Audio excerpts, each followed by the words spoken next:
It's Recording in progress. I can hear you, but it's pretty faint. Okay, let's see.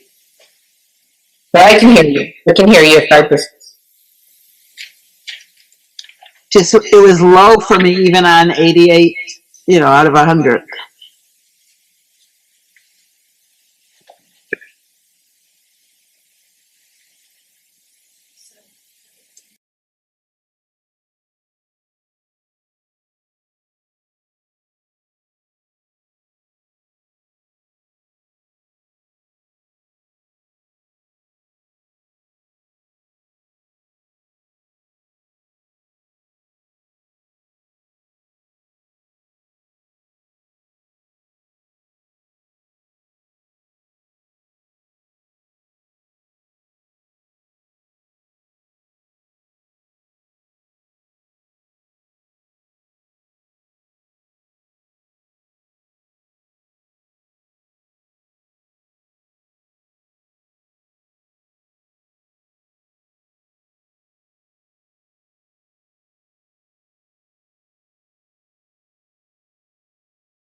Okay, Zoom folks, testing again. Can you hear me? Is that any better than before? Is that about the same as before? For me, it's the same as before. I think I'm just going to switch spots and sit as close to the microphone as I can. Yeah, okay, so I gotta be over here. The biggest problem is when it goes from hearing you soft and then people in the room, people on Zoom sound really loud. Yeah. Thank you for going to all this trouble to accommodate us. Yes. Now we can't hear you at all. Right. Can't hear me at all. Now we can. You can. Okay. So I think that we need to make sure that if you're on Zoom, you're muted because I don't think you could hear me because we were speaking at the same time. So thank you. You can hear me now, though. Give me a thumbs up. Okay. I am sitting right next to the speaker, and I am going to speak as loudly. I'm sorry for those in the room that I'm kind of shouting here, and I don't know what else to do. It's about the same. You don't have to shout because it's about the same. Okay. All right. Fair enough. Well, now you appreciate all the weeks that we're on the computer and everything's pretty straightforward. Okay. So it's good to see you all. Good to be back in back home. Last week I was obviously not here. This week our focus is going to be on the Torah Service.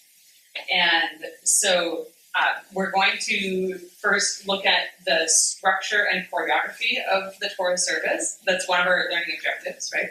We want to talk about the different roles that are happening in the Torah Service. And we're going to then have the two tracks. We're going to have the one track of what do you do in the Torah Service, and then the second track of how do you practice Drash. The Zoom folks are going to be on the Drash track.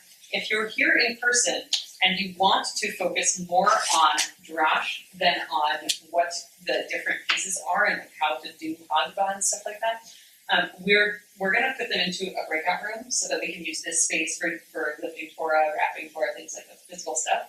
The Torah's right here. And we will move my computer over to my office so you can join the Zoom folks if you really would rather focus on building out your Drash writing skills. B'nai Mitzvah students, you will be doing Drash no matter what, but also good for you to learn the Torah stuff, and we'll work on the Drash one-on-one like when that comes closer, right, down the line. So you're welcome to lean into that if you'd like, but don't feel like you're going to miss that if you don't do that tonight. Okay. So the Torah Service is important because this is really our pinnacle, this is our peak moment of the service. we have got, there's a great little diagram here. This is, so I think I've mentioned to you my People's Prayer book, this series, by Rabbi Larry Hoffman. I'll pass the book around. He goes through each section of the service. Like we've been doing each section as a class, each section is a book. And he's not just the writer, he's the editor and brings in perspectives, the Kabbalistic perspective and historical perspective and the feminist perspective. I don't know why that has to be separate from all the others, but it is. And so this is my People's Prayer book.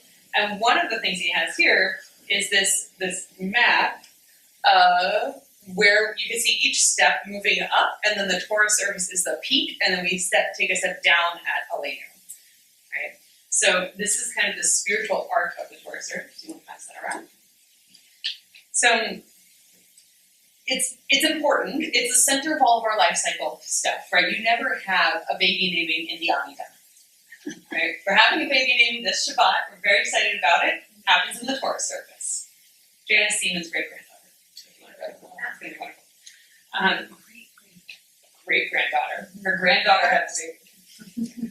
Just had an editing issue. Okay. Oh, the dispatch? Yeah. Yeah. Yeah, it didn't mention Janice. Okay. I'll send it on. Perfect. Thank you. That's great. So whenever you have prayer for healing, prayer for welcoming people back home, when we had the service in which we sent our college students off, or our high schoolers who were about to leave for college, that's in the Torah service, because that is that pinnacle moment. Why do we read Torah? It's the Bible tells us to do. Because the Bible tells us to.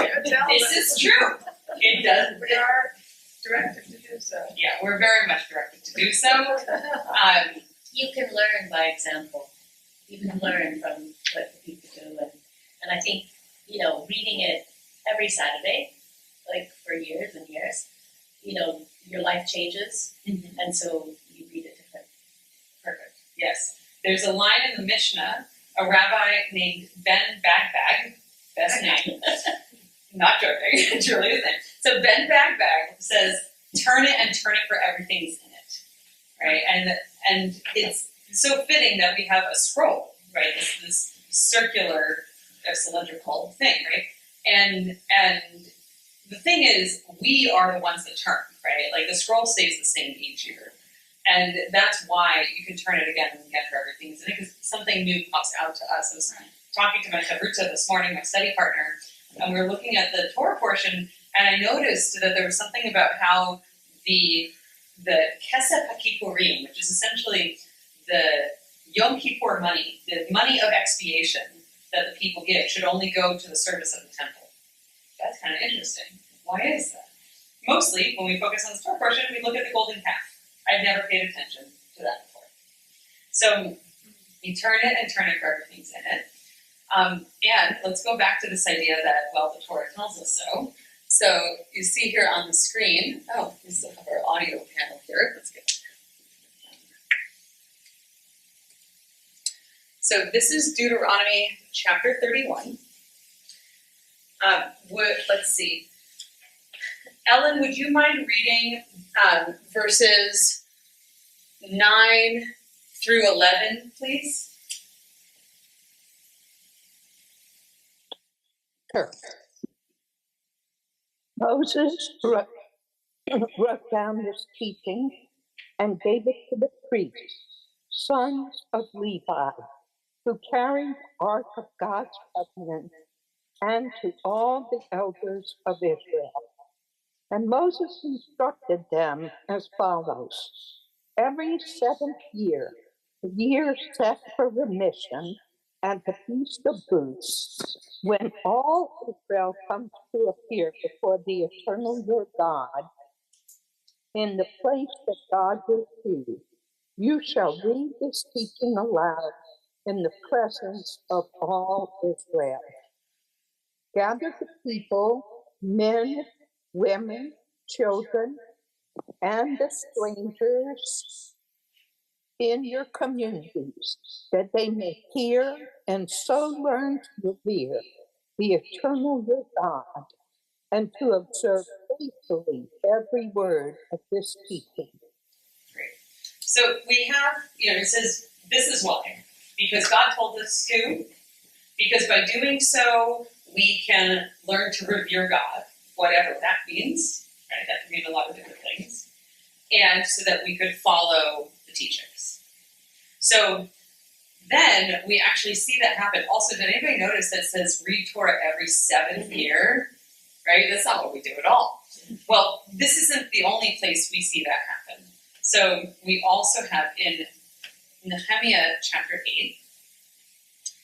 Nehemiah is a great book to read. Ezra and Nehemiah are paired books, and someday I'll teach a class because they're so much fun, / very problematic, but interesting.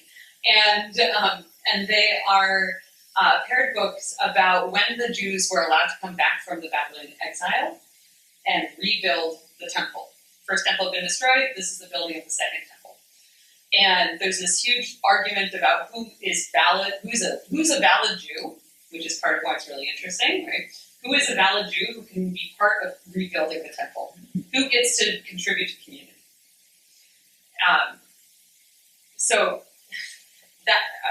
with holding myself back from my soapbox. Okay, that's Ezra and Nehemiah. But in chapter 8 of Nehemiah, they've completed the temple, and it is now in the 7th month of the 7th year, and they have a Torah reading ceremony, and it's very similar to what we see now. So everybody assembles in front of the water gate in Jerusalem. Ezra the scribe, who the book of Ezra is named after, brings, it says, a scroll of the teaching of Moses, right? And which God had charged Israel, which we saw in Deuteronomy, right? And brings it before the whole congregation, men and women, and all who could listen with understanding. And he read from it, facing the square, from the first line until midday, a lot like our services, right? From early in the morning till midday.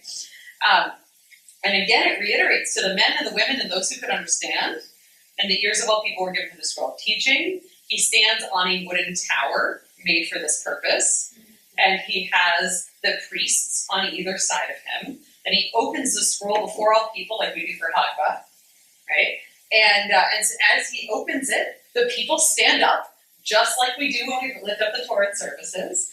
And then he blesses the scroll. The people say amen, amen, in this case, with their hands upraised, which, if you remember the last baby naming we had, when the Karaite community came to join, because it was Mira and Ralph's granddaughter who was being named, they raised their hands when we lifted Torah scroll, during hagbah.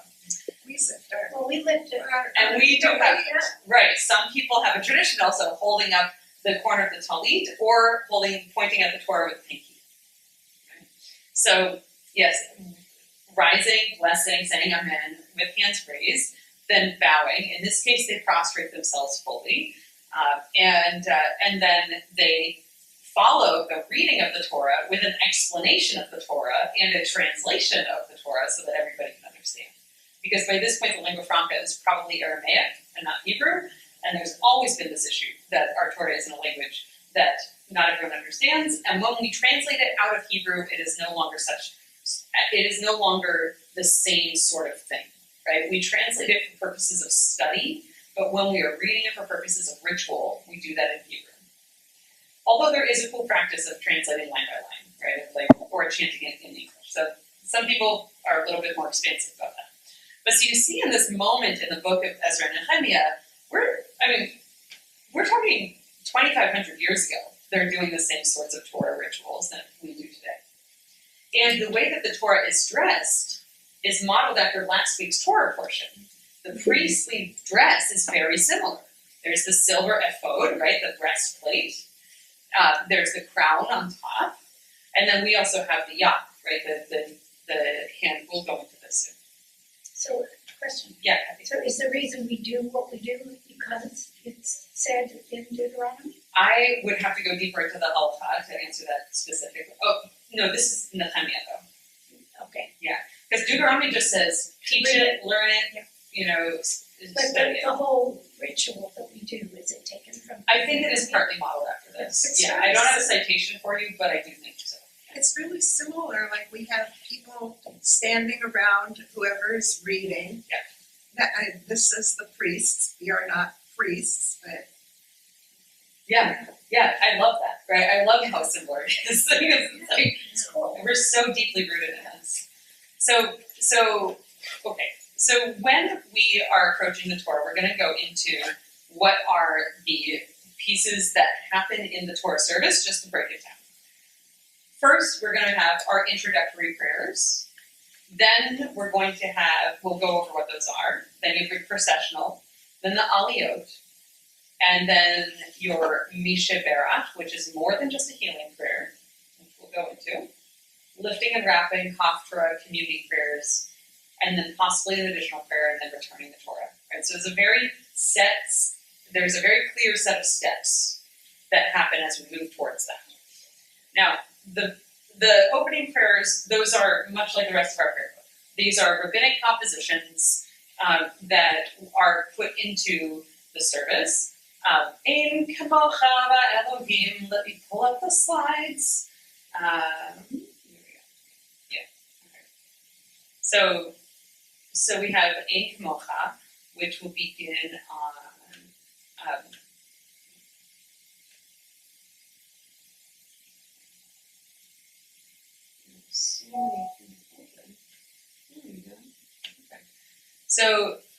So we start the service with Ein Kamocha, and let me see if I can make this a slideshow.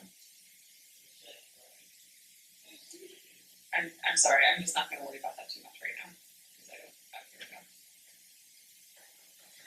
go. So we start with Ein Kamocha, which is just how there's none like you, God, and there's none like your deeds, praising God and such, and then we get some very classic Adonai Melech, Adonai Malach, Adonai Yimloch Le'olam Va'ed. This is a line we see several times in the Siddur. It means God is king, God ruled, God will rule forever.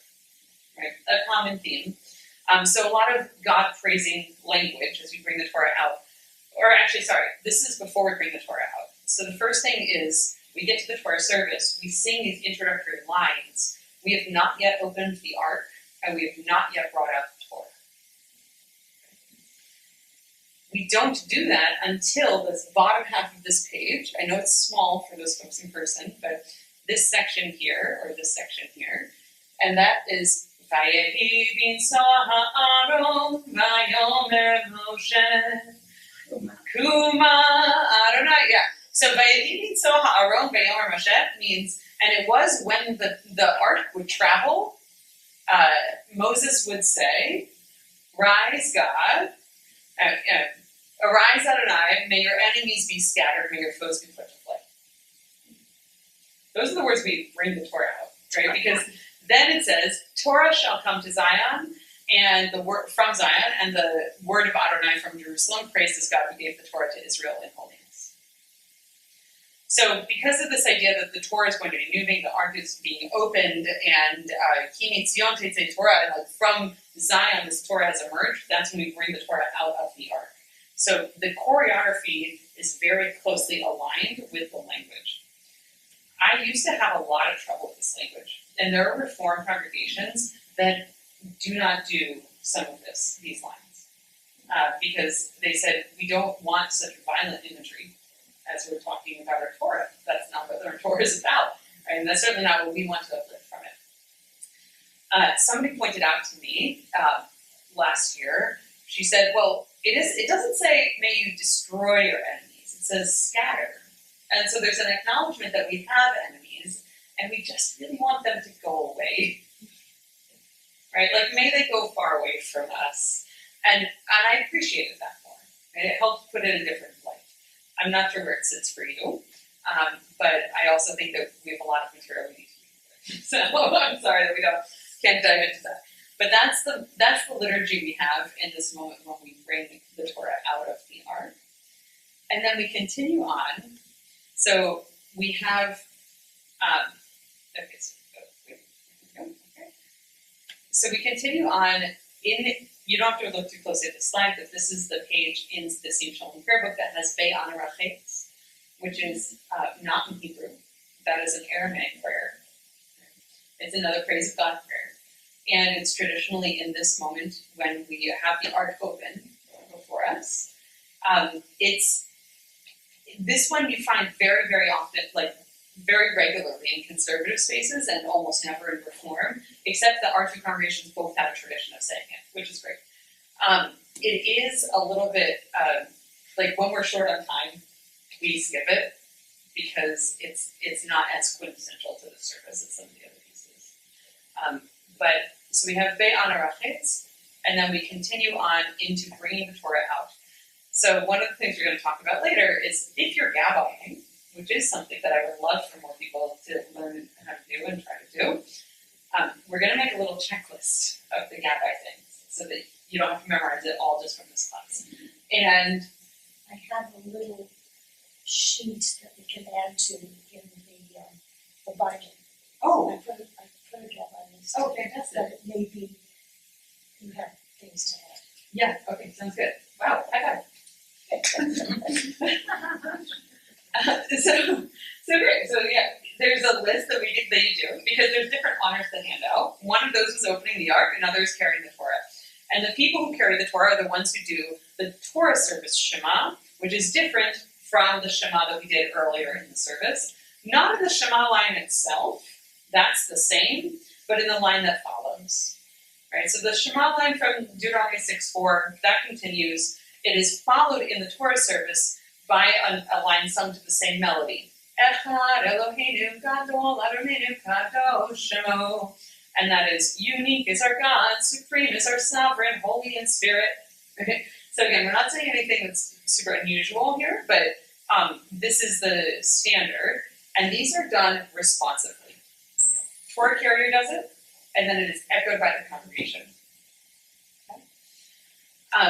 On Simchat Torah and Hoshana Rabbah during, like right after Sukkot, or right before Sukkot, sorry, there's, you insert an extra word. So we occasionally also watch for liturgical changes in this part of the service. Then there is this thing that is always a little tricky because we often have people carrying Torah who are not used to this, which is there's a line, Gadlu Ladonai iti uneromema shemo yachdav, right? And again, it's a God, praise line. What happens in this line is when you're holding the Torah and you've been facing the congregation with this singing the responsive prayer, you turn around and you do a little bow towards the ark. And then you can walk the Torah around the congregation.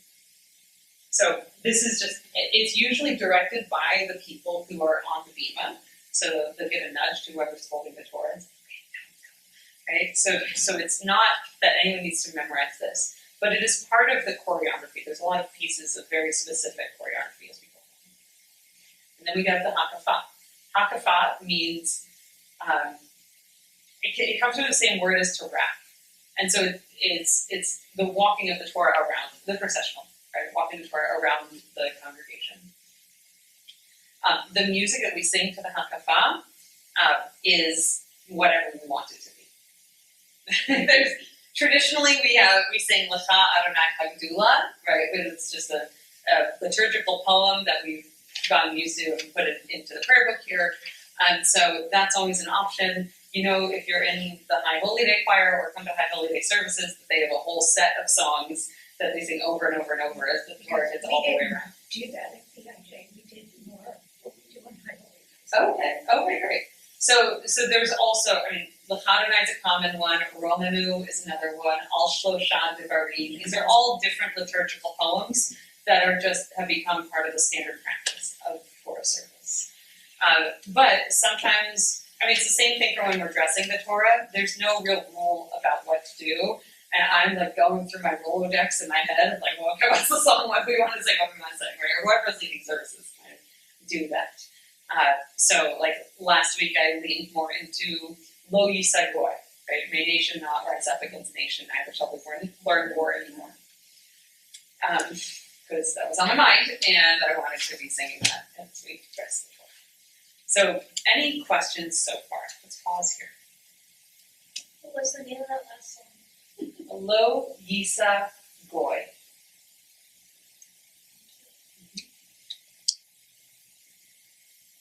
Any other questions?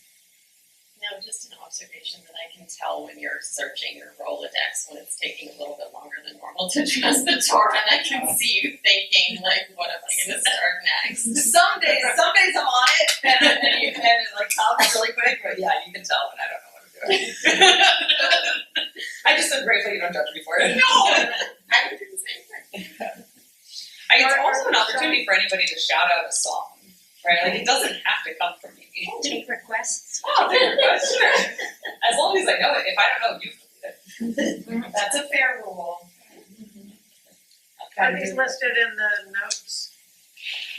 Are these different songs? They are not, but I can add them. Yeah. Okay, I'm making note of that. Will we get the notes? Yes, definitely. It's really helpful, it's very helpful. Add the songs for the Notes are never as good as yours. So, excuse me. Okay, so let's move on to the aliyot. We've about 15 more minutes in just getting like the specific details of in the theoretical. So we have the before and after blessings, right? This is a little bit different than what we read in Ezra and Nehemiah. They just had a blessing and people said amen, amen. We have specific blessings for before and then a different blessing for after. Now, it's a responsive thing. We have seen this language elsewhere. And it always trips people up because they're ready to say Baruch, but it's the same language as the Baruch, right? Which was also a responsive prayer that we did about 20, 30 minutes earlier, right? So everyone's Baruch Hu et Adonai HaMvorach is Baruch Hu is it's a directed form. It's like bless God, the blessed one. That's what that's saying. And so then the congregation responds by blessing God, responding to the call of the leader. And then the person who is doing the aliyah now says the blessing the congregation just said. And that repeat also trips people up often because it's not always clear in the sheet. It might say repeat in small text, but you're not always looking at the small text. Right? So the person taking the aliyah, the people taking the aliyah, repeat after the congregation, and then they continue with the blessing for before Torah reading. I want to note that the blessing for before Torah reading is very much about chosenness. And this is an important theme in the Torah service. So it says, Asher bachar banu mikol ha'amim. Praise are you, Adonai, our God, who rules the universe, who chose us from among all the people by giving us the Torah. Praise are you, Adonai, who gives the Torah. Not everyone's comfortable with chosenness language. Eight Ratzon has alternatives. Eight Ratzon has alternatives because Eight Ratzon is not quite, it's not Reconstructionist, but it's adjacent to Reconstructionist. The Reconstructionist prayer book says a version of it that it is in Hebrew it says, praise to you, Adonai, our God, who brought us close to your Torah. And so it's not about God chose us, right? It's about our closeness to the Torah specifically. And I actually once did a freelance bat mitzvah in rabbinical school where the people taking the aliyah were really stressed out because they looked at the Mishkan Tefillah and they were like, I don't know these words. Like, I only go to Reconstructionist services. And, it's just a totally different text. It's a lovely text. I wouldn't say it's normative because it's a small movement, but it's a really nice, a nice framing. The question of chosenness is like a really big theological concept and a thorny one in itself. Like, what does it mean to be chosen? Are we the choosing people? Are we the ones who choose to have this relationship in our own way? Is it about uniqueness or is it about superiority? That's really what that comes down to. So this is not just a thing in the Torah blessings. This is also a thing in how do we navigate this moment for people who are participating in the Torah service but are not Jewish. Because the Torah is, in a sense, like the sacred heart and the most carefully protected and restricted piece of our liturgy and our ritual items. And so, and if we have a blessing of chosen language, if you have, say, an interfaith family, like if my uncles from Connecticut came to give this blessing, I was in Connecticut with my dad's side, but my mom's side is not Jewish, right? So if my uncles from my mom's side came to my bat mitzvah, they would not be given the aliyah as an honor, right? They'd be given a different honor in the service, but that would not be something that they would be given, because it says, thank you, God, who chose us from among all people. And that doesn't apply to them in the same way. And this is, I talk to my rabbinic colleagues all the time about the discomfort of holding boundaries, because we want our Jewishness to be generative and positive, and that's what drives it. But there are certain boundaries, and if you don't hold them, then other things lose meaning. And that's really tough.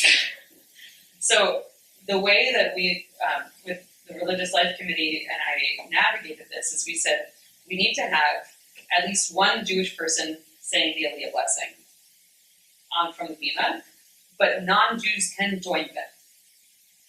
So we can have an interfaith group doing the blessing.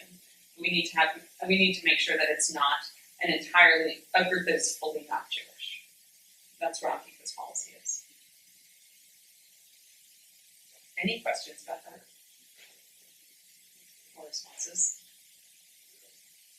Maybe just a reflection of my personal experience in that Rabbi Danny, knowing that I could not have an aliyah until I converted, but he wanted to bring me into the service and he wanted me to be a part of it. And so I got to dress the Torah, I got to do other sort of small things to make me feel included, but it was like discussed and understood that that would not happen. And so my first aliyah was at Eliana's baby thing. How did that feel when you had your aliyah at Eliana's baby name the first time? It was really overwhelming, and I think because I was focusing so much on what a special moment it was for her and the family, I think it was a long time later that I realized what a big deal it was for me, actually. Yeah, because it was her day, it was too many things. Well, I have to say that the first time I had an aliyah was a big deal because women didn't have aliyahs. Mm-hmm. When was that first time you had an aliyah? I don't remember. Okay. I don't remember if it was before one of my daughter's bat mitzvahs. Probably it was, but it was a big deal because that hadn't happened. Did the girls have baby names? I did that at home myself. First time I did it, Susan asked me to do one, and I was scared to death. I'd never done one before. That was like 10 years ago. I think I said no the first time. But it's hard to get.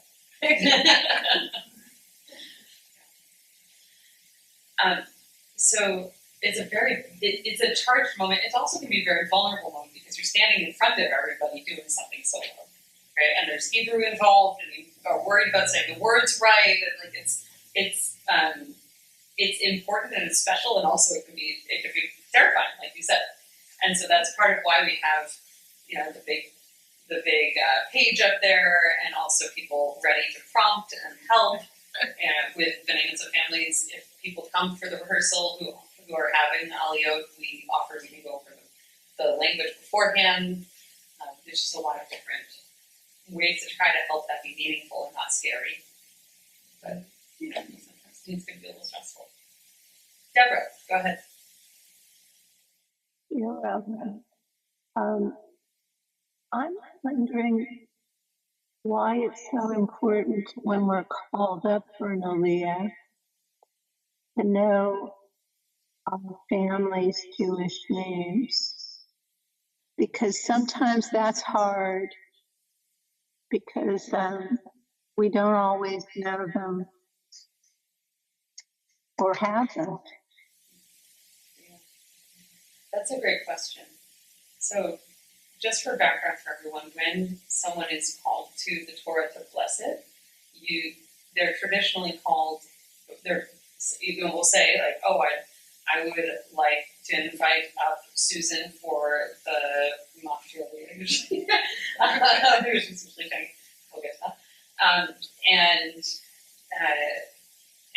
so, you say that in English and then invite her up with her Hebrew name. And the Hebrew name is first name, son of, daughter of, or from the house of. We have a non-binary option now. Okay? And then a parent's name, and one if not both. And for anyone who chose Judaism as an adult and whose parents don't have Hebrew names, then they are the child of Abraham and Sarah. That's the convention. And it's really beautiful. I mean, it's like they're descended right from the founders. And I actually I'll come back to you one second, Julia. I had a really interesting halachic question when Sam and Jesse and Eleanor all converted together.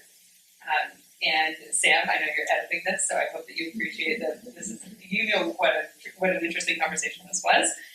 Because, Sam and Jesse we decided we'd do Eleanor after Sam and Jesse, so now she has parents with Hebrew names. Is she the child of, Ban Yishai Sivan, or is she Ban Abraham Sarah?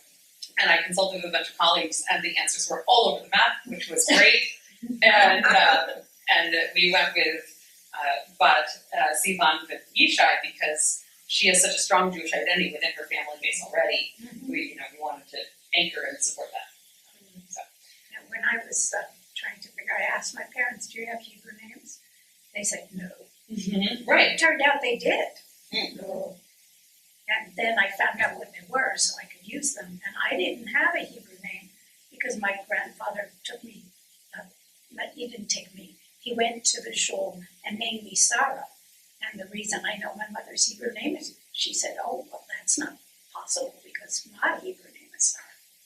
Oh, interesting. And so I didn't have a Hebrew name. And then Rabbi Morris had this thing where if you want a Hebrew name, we're going to do a naming thing. Oh, and so we got to pick Hebrew names. That's why I got my name. Fun to do again. I like that. So going back to that builds well on Deborah's question, which is that it can be hard to remember Hebrew names. Often families don't know Hebrew names, or they didn't have a Hebrew name, right? Because Hebrew names given at a baby naming, not everybody has baby naming services, and certainly none of us remember our own baby naming services. So you need someone else to tell you what your Hebrew name is, and there has to be some periodic reinforcement of that. Why do we have that as a part of our practice, Deborah? I don't think there's a good reason other than if it was a practice that people established and they just kept doing it, which is how most minhag, how most custom became a thing. What's I think important for all of us to remember whenever we're leading, I trust all of you to become Gabbai someday. And so whenever you are Gabbaiing a Torah service, it's important to remember that people can give a name, and if they don't have a Hebrew name, that is absolutely valid, right? There's a real trickiness in the Torah service where there's so much choreography and so much around knowledge base and Hebrew names. It's very easy for people to feel embarrassed or out of place, and especially because there's this piece around boundary holding, like around who's allowed to do what. It is such an important rule in Torah to never embarrass somebody. It is. The rabbis and the Talmud say that to whiten someone's face is akin to killing them. So we need to always be very careful to not put people into any position that would feel embarrassing. And so whatever someone offers as their Hebrew name, that's their Hebrew name. If they say, my Hebrew name is, Cheva, daughter of Lori, we're going to go with Cheva, daughter of Lori. And that's fine. Because what's more important is that they have a moment with the Torah. That is so much more important than do we have a Hebrew name. If they have a Hebrew name that they know off the top of their head, great, we'll use it. So that's my piece on that. Julie, you've been very patient. Yeah, very quick. Talking to my grandfather, when we asked what is his Hebrew name, he say his Hebrew name is Leonid, which is not Hebrew name. So my question is, do you think he don't have one, or that is actually his Hebrew name, even if it's not Hebrew name? You know what I mean? I do. So can the regular name be used as a Hebrew name? So the answer is yes and yes, right? You can absolutely, like you said, his grandfather, right? So one of your parents could absolutely be called to the Torah using his name. I would say that wouldn't be his Hebrew name, but we can use it in the service. Okay. Because if it were his Hebrew name, it would be transliterated from English, from Russian. So probably he just don't have one assigned as a Hebrew name, but okay, go ahead. Yep. Super quick question. So go along the lines of like not embarrassing someone, would it be a better approach to say, would you like the rabbi to call you by your Hebrew name or your parents' Hebrew name, instead of saying like, what is your Hebrew name, what is your parents' Hebrew name? Like how would you like to be called up and your parents honored? That's nice. It's hard to have time. Yeah, no, I think I'm thinking about like how would we take the essence of that and make it a succinct question. And I can only think of the response to that would be, huh? Well, if you word it, Because they wouldn't know what you're referring to. how would you like to be called up? Yeah. Yeah, I'll think about that because it's a nice question. Thank you for saying that. And Rita has her hand up. Yeah, go ahead, Rita. It's maybe a little tangential, but can you? Sorry, I'm totally echoing. Can you speak to when you use son or daughter of both parents versus just one or the other? Okay. So when calling up for an aliyah, I prefer to use both parents if possible. That's the convention, and some people, especially for interfaith families, will use the English name of the parent who's not Jewish. Some people will just not use the name of the parent who's not Jewish and will only include the name of the Jewish parent. But yes, usually we try to include both parents. And the only space in which you would not include both parents is actually not for the aliyah, but for Misha Bera. There is a convention in some, particularly Ashkenazi traditions, to only use the mother's name. And so you'll see in our Misha Bera list, Eitan Basaviva, right? And that is, someone named Eitan, or interesting because Bas is daughter of, but okay. Eitan, daughter of Aviva, and if Aviva is married to a Jewish man, that person still might have not put in the dad's name. What if the mother is not Jewish? Then, well, that's not it's not so strong in minhag as some of these other things that we're talking about. So I think that it's fine to put in the father's name for Shavera. And is there any time where you use just the father's name and not the mother's name, or there is? Yeah. So we have a patriarchal tradition, and so in many spaces they don't use the mother's name at all for calling up for an aliyah.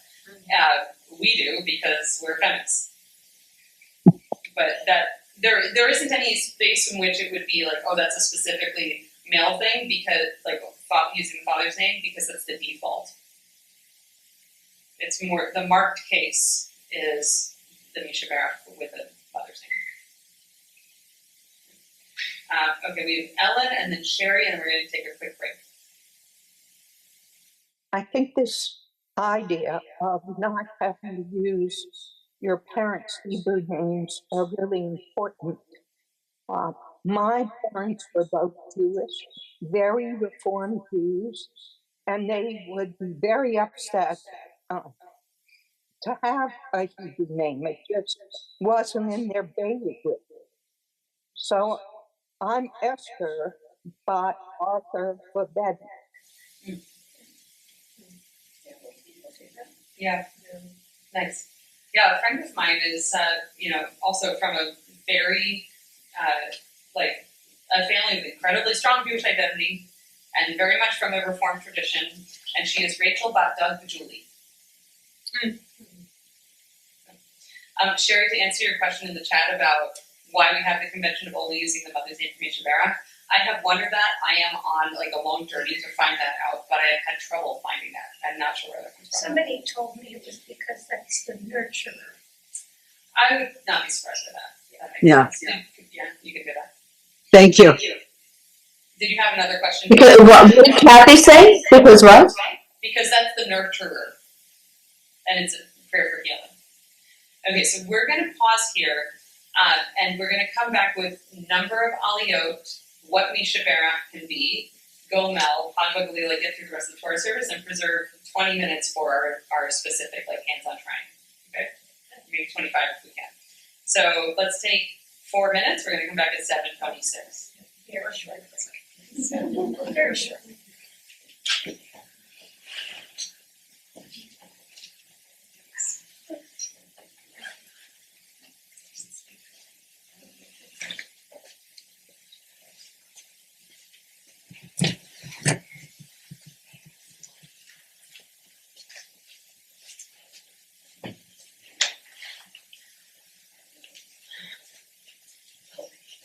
Oh, yes, show me the same.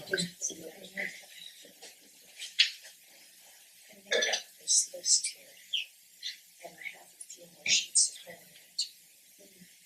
Just copies of that. I put it in the front, and you can amend this any way you like.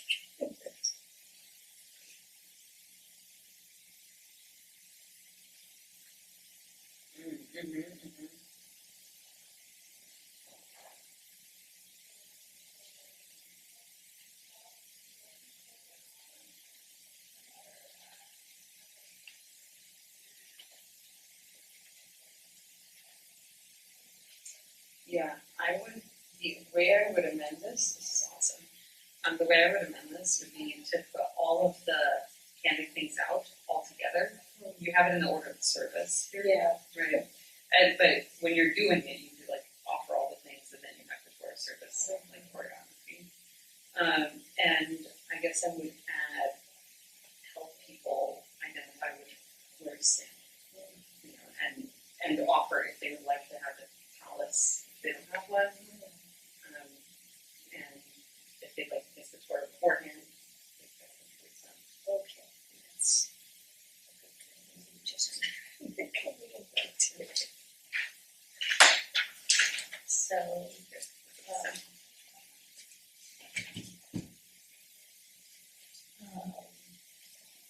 list all honors together. Provide.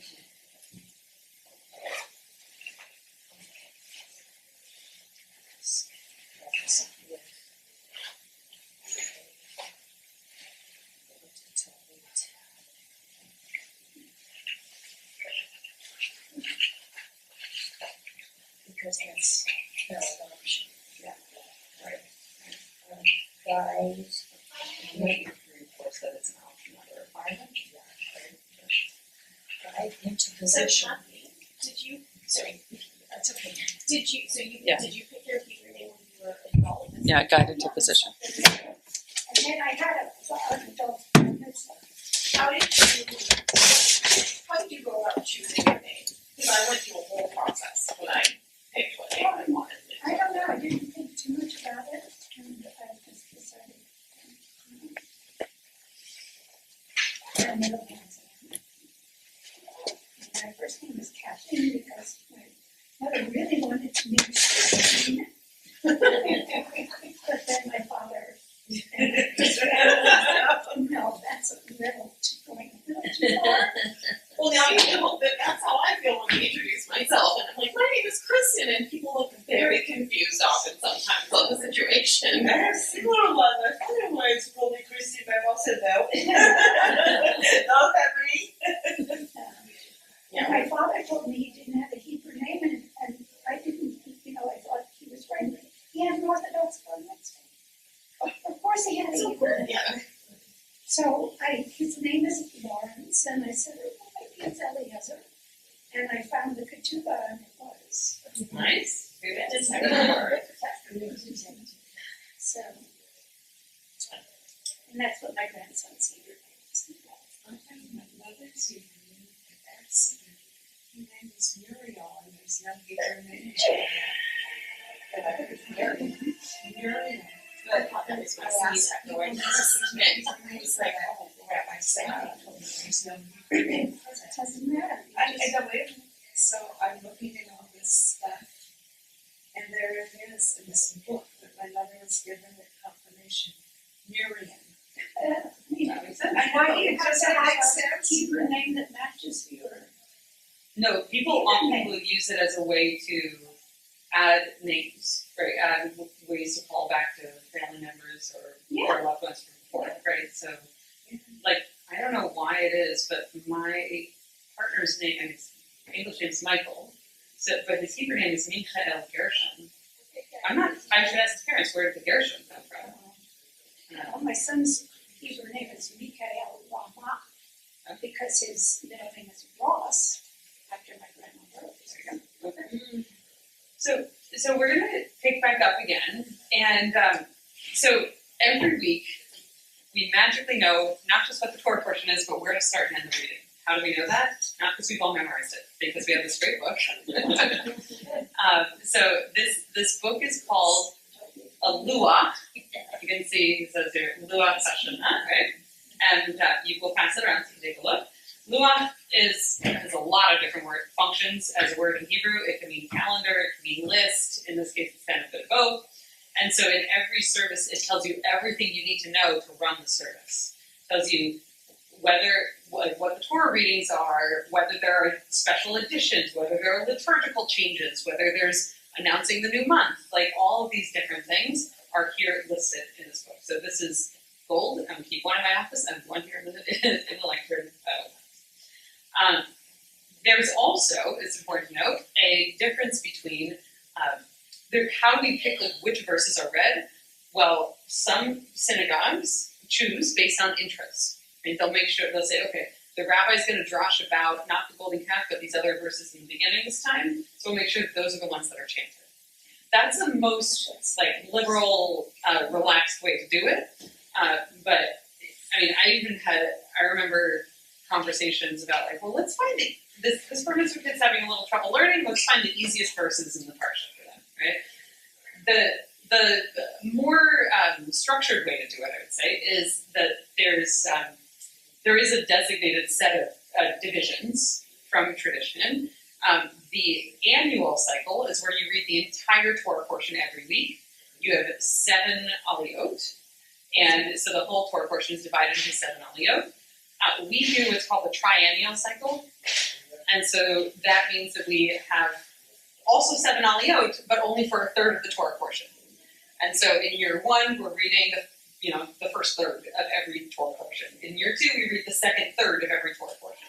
For the very short Torah portions in the triennial cycle, you still read the whole thing, because it would be like nothing. I mean, you have to have a minimum of 3 verses per aliyah. That is, you have to 3 verses per aliyah and 10 verses per Torah reading service if you're cutting it down from 7 aliyot. So we never do fewer than 3 aliyot. So we always have at least 3 aliyot. Our practice here is that at least one of them must be read from the scroll. And then if others are read from the Chumash, we go with that because we'd so much rather have people participate and read than, and that's a big jump from reading from, Chumash is the book of Torah, but reading from a piece of paper that has all of the vowels and notation on it, to jump from that to reading from the scroll can be a real challenge. And so if it's going to make a difference between reading and not reading, to be able to read from the scroll or read from the book, then better to just make sure that at least one aliyah is read from the scroll, and the others, can be read from a book or from a page. And when they are read from a page, we always make sure that someone's following along in the scroll, because it would be disrespectful to the scroll to leave it on the table unread. Mhm. Yeah. Yeah. I didn't used to. I used to read from the paper all the time.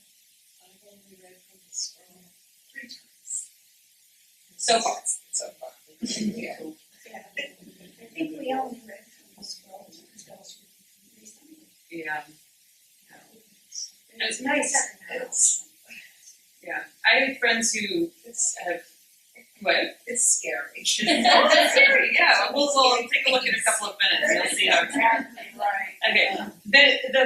There is the final aliyah is sometimes called a maftir aliyah. A maftir is like a kicker, right? It's like the last piece that's going to take us out. And on certain Shabbatot, on certain Shabbats, the maftir comes from a different book, and that's part of what defines that Shabbat. So last week we did not. Yes. 3 weeks ago? No, Last week we did. That's right. Yeah. Okay. So Yeah, so and last it's week. a different Torah. And Yeah. I expected to read from the one we had usually use, and I was quite shocked. Oh, no. I Yeah. started reading from the other one.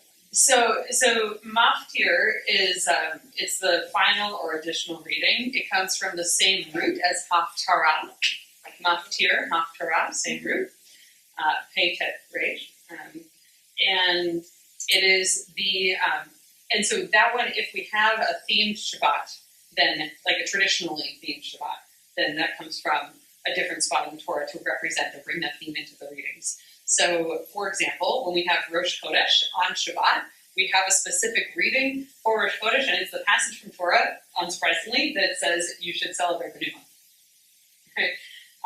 Same for when we have a holiday, like Sukkot, we read the Sukkot instructions in Torah for the maftir. But we don't want to have everybody standing there waiting while we roll the scroll from Exodus to Numbers. So you have 2 scrolls. Right, one that's rolled to Exodus, and you read from the weekly portion, if that's where you're at in the Torah, and then the second scroll for Numbers, so you just swap them out. And there is actually specific requirements about how to swap them out. Like you make sure that both of them are on the bima, or on the spender for Misha Berath, and then you take the first one off. But that's kind of level 2 Gabbai, so we're not going to worry about that. Yeah. Question about the maftir. So I went to a shul where they do the full portion, Yeah. and they did 7 aliyot, and then somebody came up and did the maftir, which was basically already read in the 7. So if you don't have a special maftir, the maftir is usually a repetition of the last aliyah. And also there's a term, by the way, a vocab term we can use for a full 7 aliyot. You call that a full kriya. Kriya means reading.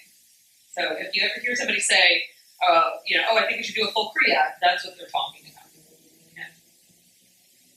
Okay. So yes. Usually that's what people mean. Yes. Yeah. I mean, I think that in our context, if we did a full kriya, it would be a triennial kriya. But usually if someone says, like someone once made a comment, I think Am Tikva should do a full kriya, and they meant annual cycle. All 7 aliyahs. So if you were to use it in full kriya, does that just mean that one person is doing all? No, it means that the congregation is making sure that they read the entire full 7 aliyot plus maftir. I'm sorry, I'm just a little confused with that. 7 people are going to get up to the Torah, and they're going to have 7 meetings. But they're just breaking apart the triennial cycle readings into 7? Yeah, so here, I didn't actually end up passing this around, and I should. You'll see, I have this turned to this week's Torah reading, and if you take a look, we're in Exodus chapter 30, and we're in the first year of the triennial cycle right now. So the Torah reading for triennial and the Torah reading for the full annual cycle start at the beginning of the Torah portion. First third is what we would be reading. But you'll see the divisions of how many verses per aliyah are longer for the full annual cycle because they have to cover more length, right? They're covering the full Torah portion, and we're just covering a third of it, divided into 7 sections. Did that help to clarify a little bit? I think it'll help when you see the little. I also realized I forgot to mention, we only call people up with the Hebrew official calling when they're doing the blessing. And this is a little counterintuitive, but you do not call somebody up for reading from the Torah. It's just that blessing that it gets a specific thing. Okay. Oh, there's so much. Do you know why? Do I know why? I think that the reading is it's a more functional thing. It's not actually, it's like to bless the Torah is considered a special honor. To read it is to deliver the content to the congregation. Even though it's honestly a very demanding thing that takes a lot of preparation, we want to honor and appreciate the people who put in all that work. Yes. Like functionally speaking, that's how that's happening. Thank you. No, still not getting it, honestly. So, do we have the Torah divided through the year, right? In pieces to cover through the year, and then to cover through 3 years, right? No. Well, So, yes. But if it's the first year, the way it works is everybody does the triennial, as if it's doing the So first if we year. have like So the that's whole what we're Torah in 1 year and then in 3 years, that means there will be 2 different parts of the scroll and character. Like pretty similar ones. Yeah. So okay. Let's imagine it's the second year. So we're in the first year of the triennial right now. So if we were to read the full Torah portion this week, the first aliyah is theoretically about the 7th of the Torah portion, right? Because there's 7 aliyot per Torah portion. And so in a full Torah portion reading, an annual coverage of the full Torah, that first aliyah this week would be chapter 30, verses 11 to 17. Okay? And then, the second reading picks up at verse 18 and turns out to be very long, goes through verse 11 of the next chapter. Okay? Anyway, so the whole Torah portion is divided up into 7 readings for the annual cycle. Okay? For the triennial cycle, we want to read less because it's a lot. Okay? But we still want to read the Torah in a way that has structure and tradition and convention that is shared with our fellow Jewish communities. And so a second convention was built. Rather than a full annual reading, the Torah portion is divided into thirds. And so that first Torah, so the full annual, the Torah portion goes from chapter 30, verse 11, we're in Exodus, right? Chapter 30, verse 11, up to chapter 34, verse 35. But in the triennial reading, it starts at chapter 30, verse 11, and it ends at chapter 31, verse 17. And everybody who does the triennial is on the first.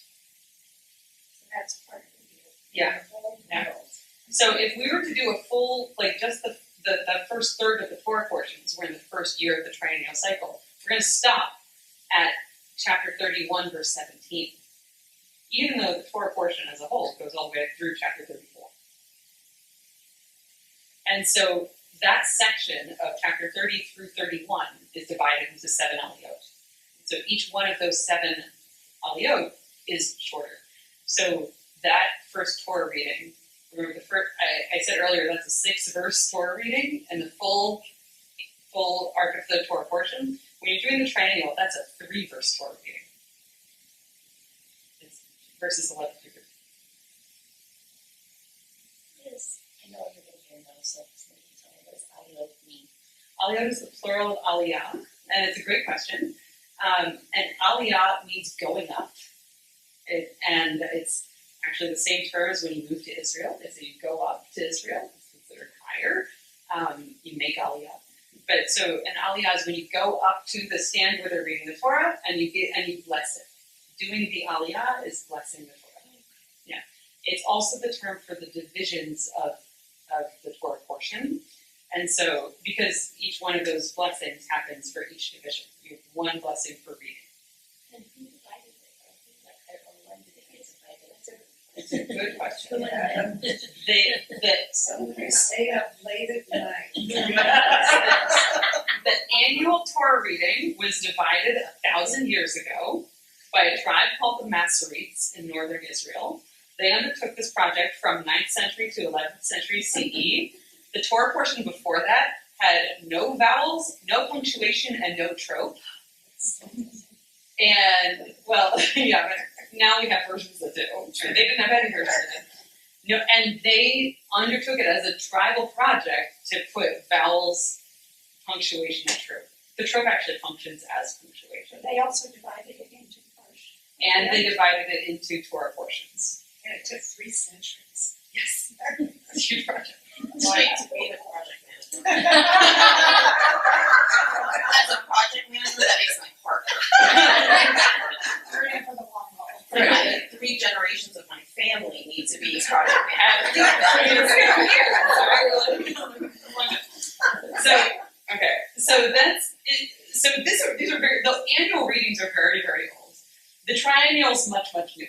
That's like the last couple hundred years. There, you know, it's not a triennial cycle. Would you say more congregations are doing triennial? You more than what? More than they used to, or more than do annual? More than do annual. Oh, it's a really hard question to answer. I do think that that's more common in conservative synagogues to do the triennial than the annual. It's just, it's so long. It's like you end up with a 45-minute Torah service or something, you know, hour-long Torah service. I went to one that went from 9:30 to 1 something. Yeah. And Reform congregations are not tracking usually triennial. Although there is a gradual shift in the Reform movement towards certain more traditional practices, and this is one that's popping up a little bit more. Orthodox congregations always do the full reading, the full Kriya. And they read very fast to get through quickly. And they pray very fast to get through quickly because it's less about spiritual uplift in the content and the arc of the music moving you, and it's more about like fulfilling your obligation to God. What more? Go ahead. They choose. The rabbis choose. I mean, they're reading the Torah portion, same Torah portion as everybody else, but within, if this week we're reading Parshat Kitisa, the Torah portion of Kitisa, they'll choose. Right. And so, like, the rabbi might sit down, say, with a bar mitzvah student and say, let's read the Torah portion together. Which part's most interesting to you? Okay, you're going to teach on that, and we're going to teach you how to chant it. And then it's a line. Right? Because most of our B'nai Mitzvah students are reading 1 or 2 aliyot. But there is a logic, right? There's an intentionality to it. They're not just kind of throwing a dart. But they don't feel like they need to anchor in this division. Okay. Pass around. This in the blue box is where you're going to see the readings that are designated for annual and the readings under designated for triennial. So part of what's happening tonight is that because is that we're doing 2 classes in one. Right? Originally, this was going to be a part 1 on the structure and choreography, and a part 2 on the intentionality and meaning and the more creative material. So I might send you in the follow-up email some like writing prompts so you can do some of that more reflective material. I'll see what I can do to expand because we're not going to finish through everything tonight. But since we do have a group who are here in person, I want to do some of that physical stuff. And I think that since it's a 15-minute period we have left, I'm going to keep us all in the same space. And so folks on Zoom, you're going to get the same instruction, you just won't be doing it with your hands. Sound good? Okay. So, let's take out the Torah. So, when's... Yeah. Okay, let's make the Zoom camera focus on me. There we go. Okay. So when we take out the Torah, there's a few things that we already have on the bima or ready underneath. One is the temporary Torah cover. We don't want the Torah to sit naked on the table. It would be disrespectful, right? Especially while everybody's sitting down. That would be a big no-no. So we have this available so we can take off the slip that covers the Torah, but still cover up the Torah until we're ready to read it. We have the Torah sheets that help us track, and show what someone's reading. If someone makes a mistake while reading Torah, that's okay. That's why there's a role specifically for someone to be following along so that they can say, oh, no, that was not correct. Right? And don't ever take it personal. Right. Yeah, because That's for sure. A, it happens to everybody, Yeah. and that you slip up. And B, it's just so that the correct word is said, because that's Right. the rule. The correct word needs to be said. Right. And so I do not correct people on the way that they sing on the trope unless they're really having trouble getting back on track and I want to help them get back on track. What I correct people on is if they say the words correctly or not, right? Like that's what matters. So we have our Torah pages here to track that. We have our cover, and at Tikva we have these great little trackers that Sharon made that have a little window in the middle so you can see which words. You can put it on and mark your spot where you're going to be reading. So we don't have to find it. We only have to find it once and then it's marked, which is lovely. I've never seen that anywhere else, and I think it's awesome. And I think Amy Golant has also made her own versions of it too, so that we've got a few options. Okay, I'm going to ask everyone to stand up as we take the Torah out. And could someone who's never held a Torah before come hold the Torah with me? Great, yeah. Liz, Gail, awesome. Okay, so come here. So it's heavy. You hold it with one hand underneath and one hand wrapped around. Kind of like a very large toddler. And I'm left-handed, so that makes sense. Great, okay. Yep. Yes, it's And Gail. This is very heavy. It does not matter which shoulder it's on. You got one hand underneath. But the trick I was And you got it steady? always Great. put your hand on the scroll part that's underneath. Yeah. Yeah, it's good. You can either hold one. These poles coming out of it are called. It was to grab this and let go of this. This would, so you hold on to this one. Oh, nice. Yeah. Underneath. I see what you're saying, because Yeah. One holds up the other. But there is a belt, so they shouldn't unroll. But just to be clear, yeah. I don't want to ever drop it. Yeah. No. If you drop a Torah, Oh no. then you fast for 40 days. It is not a continuous fast like Yom Kippur. It is a daytime fast. And so sunrise to sunset. And a communal practice, don't worry, is that we usually have, we would have a sign up. And we'd say we need to make sure that there's somebody fasting every day for 40 days. But it doesn't have to be the same person. So, I have a friend who's a very traditional conservative rabbi in LA. He was doing a bar mitzvah rehearsal. Someone had not put the Torah away properly, opened up the ark, Torah fell right out. Okay, they had a sign up. They said, they made an announcement. They said, we're not, as in every way, not to shame anybody, but also we need to fulfill our tradition. And so, 40-day sign up. we had it happen here. Really? Yeah, it does happen. I got to tell you, I would hate for a Torah to fall, but I would much rather have a Torah fall than a Torah rip. Right? Oh, yeah. So What happens then? you need to get it repaired, and that's very expensive. Okay. Then no fasting. No fasting, no. Okay, so yeah, we're going to put yours over here, and Liz, step aside for a second. We'll use yours. So we have these to hold the Torahs. Okay. So if you have a 2-scroll Shabbat, sits here.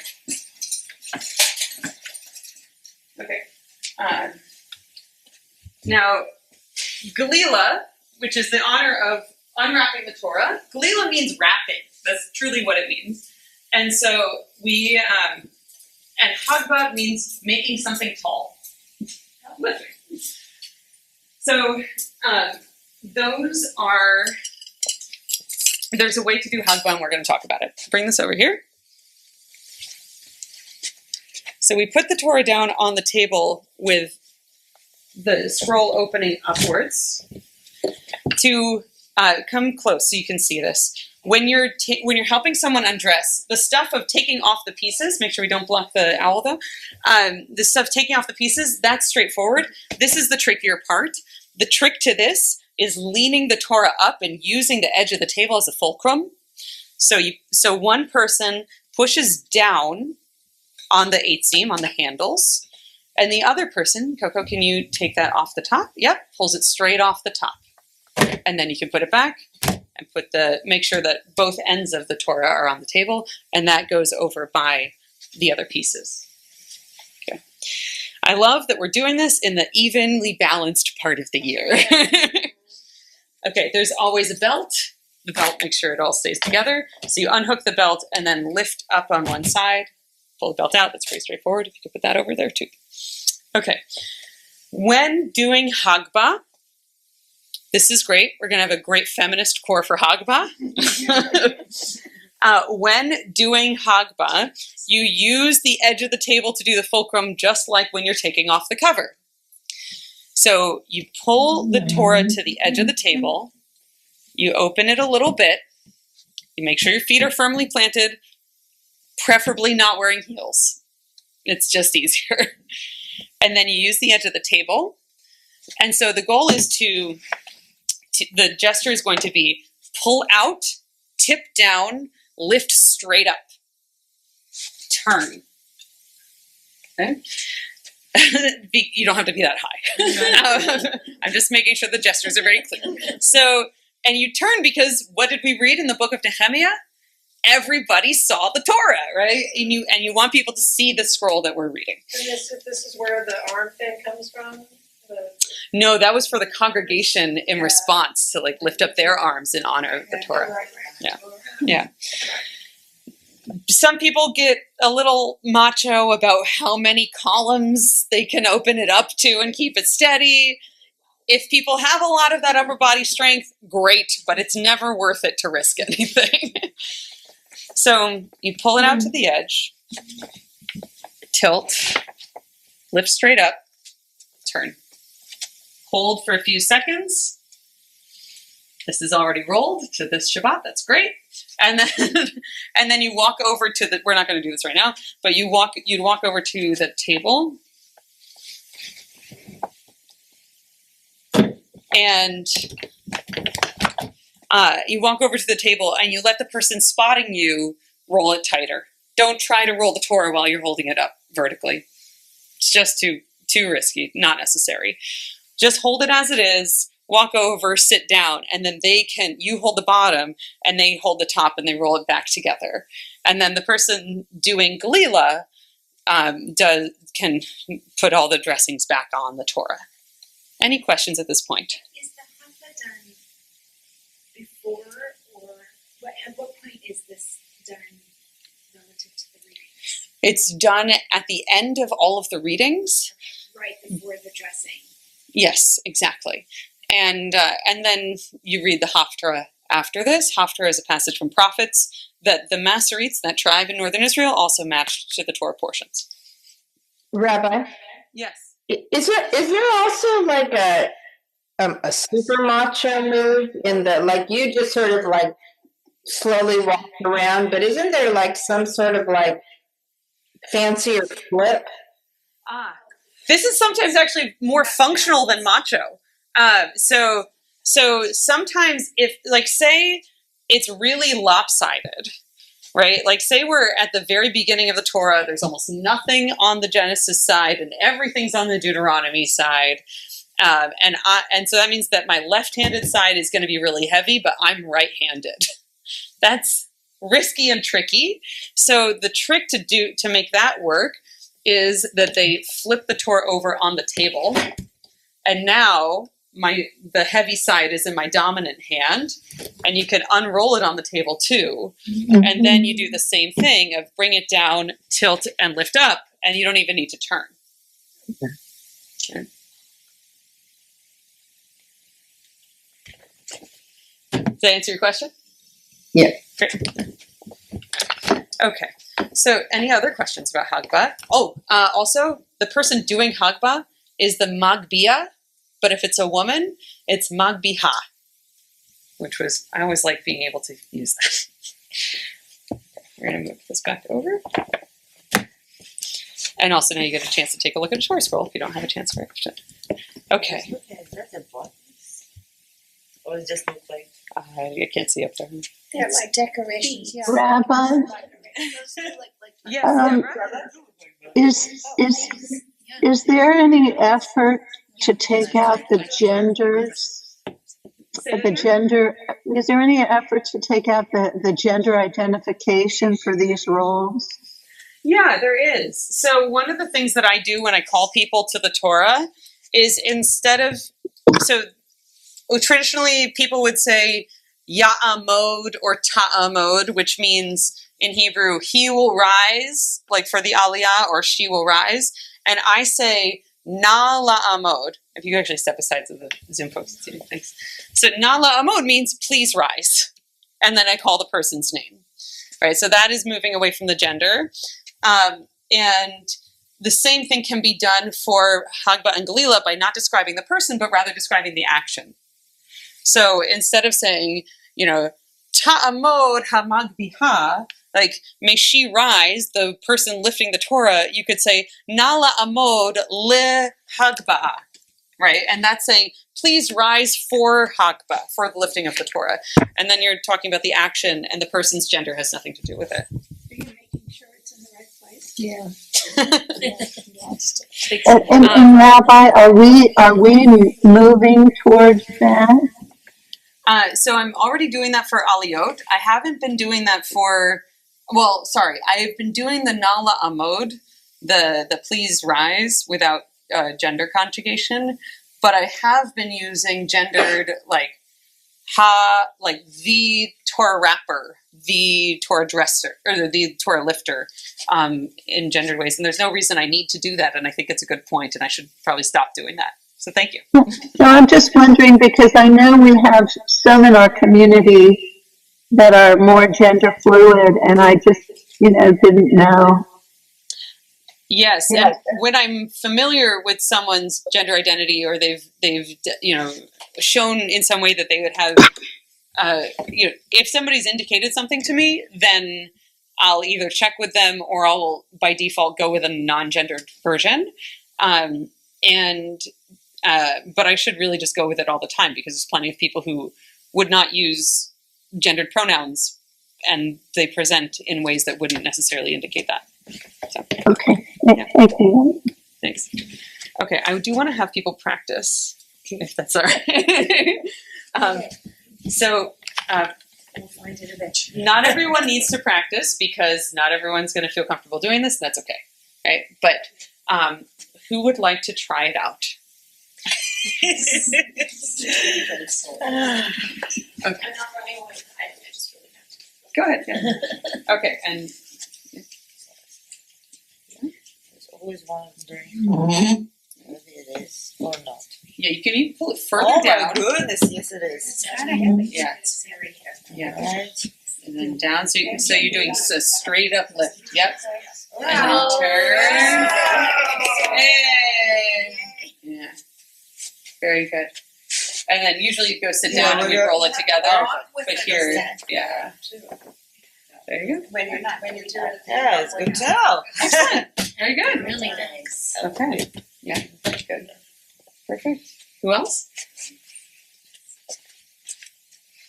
How much does Let's come on. how much does it weigh? All right. It varies by scroll because it. No, all, this one. Oh, I don't know. We can find out. But all of the weight is in the eight seam, in the wooden section, right? And so, like, we have our Holocaust scroll in the sanctuary, very, very tall, very light wood. So it's easy. Yeah.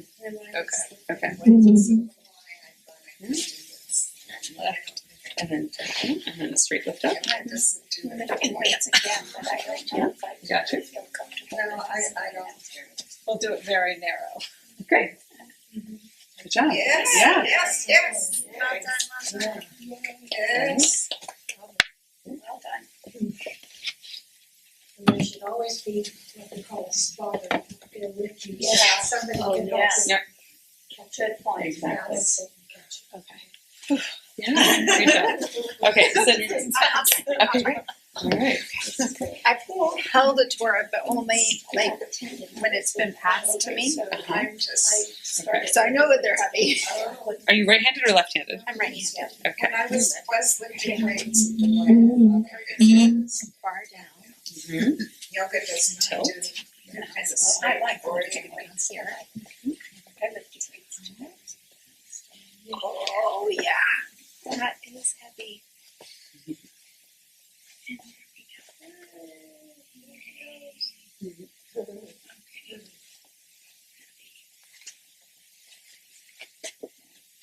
Once I get back to my routine, I'll consider that. Good job. Yeah. Well, Baruch Tavai Eloheinu Melech Asher K'shem Shehechianu V'Kiyamanu V'Egianu Lazman Hazeh. And the blessing for new things. Congratulations, everyone. Who I'm just going to cover this for a minute so that we can step aside because we have to wrap up class. These are known as the yads, or yad is yadayim would be the proper. And a yad means a hand. This is your pointer. You'd never touch a Torah scroll if you can help it. The rabbis actually say that it made your fingers impure. Also, you're going to smudge the ink from the oil on your hands. So you always follow along in this. Okay. We also have a tradition, a practice of doing that on the paper too, just because sometimes it's easier to tell if you need to look over. If the reader needs to look over, it's easier to tell where you're going with the pointer. I once saw an Instagram post where someone who had no idea what a yad was found one in the pawn shop and was like, "This is great! I can point at all sorts of things." and of course, Jewish Instagram was like, "No, that's not what that's for at all." So, Do you, if somebody is, you're checking how they're going, you use that as opposed to a tikkun?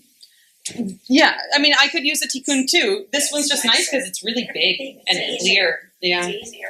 And big print. Big print. We like big print. Yeah. Yes, and this one also has the page numbers for people following along in both the Hertz and the Eitz Chaim Chumash, the Torah books. Really nice. Yeah, so as you just look at this and say, "Oh, okay, we're in page 523." So people don't have to be flipping through finding the Torah chapter and verse. And everybody thinks you knew it magically, right? What's a tikkun? Great question. A tikkun, you can hear that it has the same first word as tikkun olam. So that is the word for correction. And a tikkun is a book that has all of your Torah chanting in it. And often, because it's a tool for learning, it will have your one column that has the Torah portion with all of the vowels and trope notation. Mm-hmm. And then next to it, a column with just the text like it appears in the scroll. So you can go back and forth and practice. How is it different from a chumash? A chumash has all of the vowels and things like that. But the chumash usually also has translation and commentary. And it also, a chumash pretty much would never, even if a chumash is all in Hebrew, it doesn't have the column next to it with just the Torah scroll-like text. Thank you very much. Yes. And what is that you use instead of the tikkun? Oh, can someone hold this close to the... It's essentially a printed tikkun, but it's... Oh, cool. Yeah, it's very handy, right? It's really nice. The aliyah, the page numbers, the Torah portion up here at the top. And what is that called? This doesn't have a name. It's just, we call it the Torah sheets. The binder, yeah. Someone had a lot of thoughtfulness, foresight, and put in the effort. Really nice. Jeff knows. Do you know who it is? Jeff put it together. Jeff put it together? I think And Terry Rose, Zichronah Levracha. Okay. It was a man who died too young. Wow. She really spent a lot of time doing Wow. Well, it's an incredible gift and legacy to have this. We use it all the Is time. that a blessing that we read before? It is the blessing we read before. Hold it on. Okay, so if folks need to log off, we're not going to have any more formal teaching tonight. I will send some additional material, so I don't want to keep anybody past time. But I'm going to answer your question about the blessing, and then also I see Lee, you have a question on Zoom. Go ahead. Oh, it might be next week's class, Which we do not have. or the week after's class. But I wondered when the Haftorahs were selected and who selected them. Same as when the Torah portions were divided. Okay. Years ago. Same group, the Masoretes. The Masoretes. Masoretes. Yeah. And Okay. and if you ever hear somebody say, "Is that the Masoretic text?" Oh, yeah. That's the tribe they're referring to. Is the Got it. Masoretes? Yeah. So so that's when that was selected, and again they also did the selection for what like the Shabbat Zachor, special Shabbat Torah portions, or the Rosh Chodesh Haftarah. Sorry, not Torah portions. The Haftarah portion was selected at the same time, so the whole calendar was done. That said, there are sometimes differences between the Ashkenazi tradition and the Sephardic tradition, right? And you'll often see that in Chumash. So that is where we get a little bit of divergence. And also, there's now, if you look at the Haftarah commentary, I have a book of Haftarah commentary in my office, and they also offer, like, if you wanted, you could do this in another way. Here's something that we've selected out of, like thoughtful intentionality and alignment from our own perspective. So, like modern selections for that too. Do we know how the Masoretes did this? Like, was it a committee or? It's a great question. I don't know, but I do imagine that this is something a scholar has dug into. And so I could do a little research and see if I can find some material on that. It's a good question. Okay. And you asked about the blessing. If anybody wants to come see the blessing, we have here, come see the blessing if you haven't done this before. So we have here the Baruch Hu et Adonai Hamvorah, right? And then that's the person blessing says, and the congregation responds, Baruch Adonai Baruch Le'olam Va'ed. This doesn't have any indication that you need to repeat it, so you just have to know, right? And it says, and so you then repeat it, Baruch Adonai Baruch Le'olam Va'ed, and then continue, Baruch Atah Adonai, and go through this. You also make sure you kiss the Torah scroll before you start. I forgot to mention that. So with your talit. Before this one? Yeah, before the first one. Yeah, So with your talit, or if you choose, our congregational practice is we recommend having a talit on the bima if you're going to bless the Torah scroll. But if you choose not to, you have the right to choose not to. And if you are not wearing a talit, then you would kiss the Torah with your siddur, with your prayer book. Mm-hmm. Yeah. And so, then you chant through, and then they do the Torah reading, and then you kiss again, and then you do the after blessing. Yeah. Rabbi, why do we kiss the Torah? Good question. To show respect for it, and it's just an affection, to show affection for it. It's kiss. Do you kiss then touch or touch and kiss? I always never know. You touch then kiss. Touch and kiss. Yeah. Mm-hmm. Just like, same for the hakafah, when you're carrying the Torah around the room, touch and kiss. And, this is fun, you can pass it down. Do you know this? So, if we have a really long pew here, and I'm the only one who can reach it, I'll take my siddur, touch, kiss, pass it to Liz. She'll take her siddur, yep, you touch mine, kiss, pass it, yep, and it can go, the Torah essence can go all the way down. Yeah, I like that. Last postscript note, since you're all here for a minute, which is Misha Berach. This is like just a mini soapbox. Misha Berach is just a formula of a blessing. It is not, by definition, the prayer for healing. Well, it is very common to do, like the most common Misha Berach to do is the prayer for healing.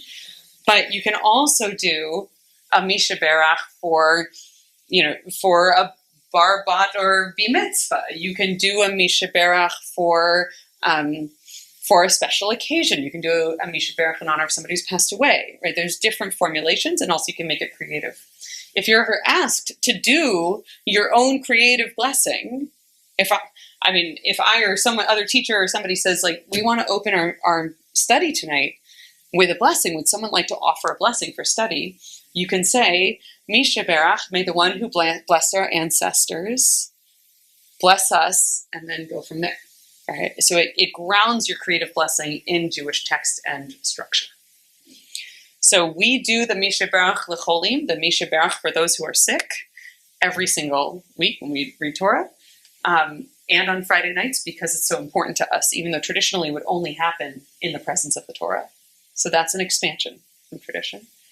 But we do that every week, but there's always the option to add and do other Misha Berach blessings.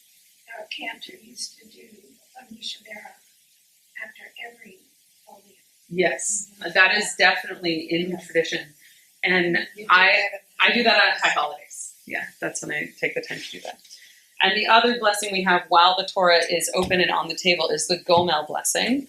And Gomel is a blessing for having come through a health situation or come back from travel or any situation that made you feel vulnerable. So that is a responsive blessing. And we have the text here and the response in the books so that we can also make sure to do that, because there's something just like affirming, resolving, and cleansing about coming through and marking that you've come through something. Because so often once you're through something, life goes back to normal and doesn't get marked.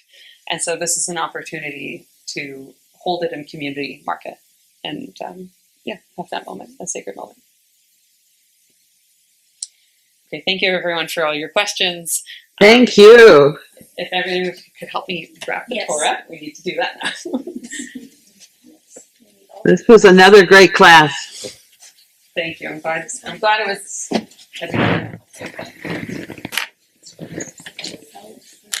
Great. Here, wait, First strap. Yeah, the belt first. Yep, belt first. That was perfect. Okay, so First the strap. the strap is here. Yeah. I can always do that too, because that's the one I just did. Maybe I didn't get this out. Okay, Coco. Yeah, but You- he didn't say it's. Okay, so Do it from here. exactly. Yeah. So I'm going to tilt this up so you can get it over, and then yes, Down. pulling it down, and then right. So I'm going to lift it up now. Do it, I've done it a million times. This then it makes it even heavier. Yep. This is pretty heavy. Oh, actually, sorry. We jumped the gun. Oh, I need the breastplate first. No, that's okay. And then the yard goes And then we have 2 yads for our traditions here. Not every Torah everywhere has 2 yads. So this one's so long. This one goes from the back. Yeah. And I suggest you hold this, you don't want to poke the person's eye. This way? No way. I do it all. Yeah. There you go. Because that just makes it shorter. just making it more. Yeah, thank you.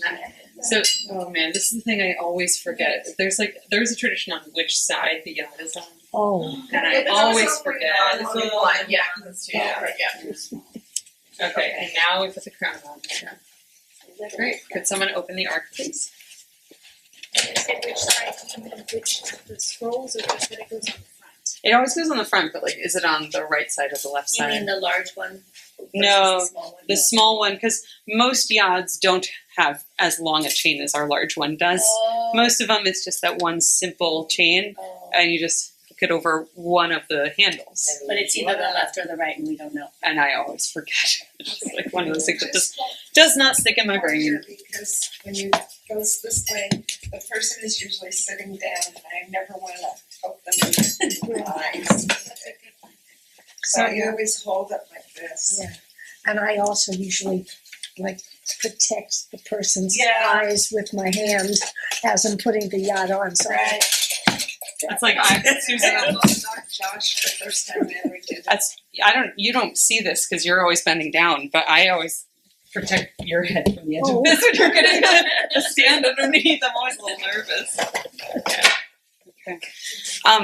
If anyone is interested in a little bit more Gabbai training, right, in learning how to help coordinate all of the choreography of the Torah Service, let me know, and so that we can coordinate that and expand our pool of Gabbais, because it's something you can do in the service just like anything else. We have a list, and just takes practice to keep all the pieces together. So what that usually entails is going through the list of what the honors to give out are, because on a normal Shabbat, we just give those out morning of, not like a bar mitzvah, right?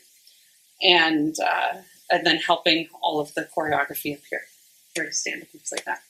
So you are great. Well, because learning any more prayers other than the Torah reading, and since it's going to start me on the high holiday trail, it's enough. Mm-hmm. So doing something like this is great. A good Awesome. place to go. Okay. Sounds good. We just need more people to do the slides. There's That's nobody all. signing up for Friday, and I'm not here. Okay, you're not here. Okay. Yeah, so we we have slides so that we can always have Zoom inclusive services, but that means that there has to be somebody progressing the slides, because it's a lot to lead services while progressing at the same time. So we have, Kathy runs our Zabbai, the person organizing all the service pieces here is called the Gabbai. The Zoom Gabbai is the Zabbai. Not like Zaddy, that's different. So the Zabbai, we have a core of people who are Zabbais, but nobody's available this Friday night. So far. So if anybody is available for this Friday night to progress slides, we need that this week. The slides will be made. You don't need to make the slides. Thank you, Kathy. I do. Yes, Kathy makes the slides. Very grateful. And also, Seraph knows how to make the slides, and Val knows how. There's other folks. But but having someone just track where we are in the service, paying attention to the service, and clicking the button. That requires. So let me know if you're open to doing that. 6 o'clock on Friday, or in general on another Shabbat, Friday or Saturday morning. It's a different way of tracking the service. Yeah. Yeah, Tracy started.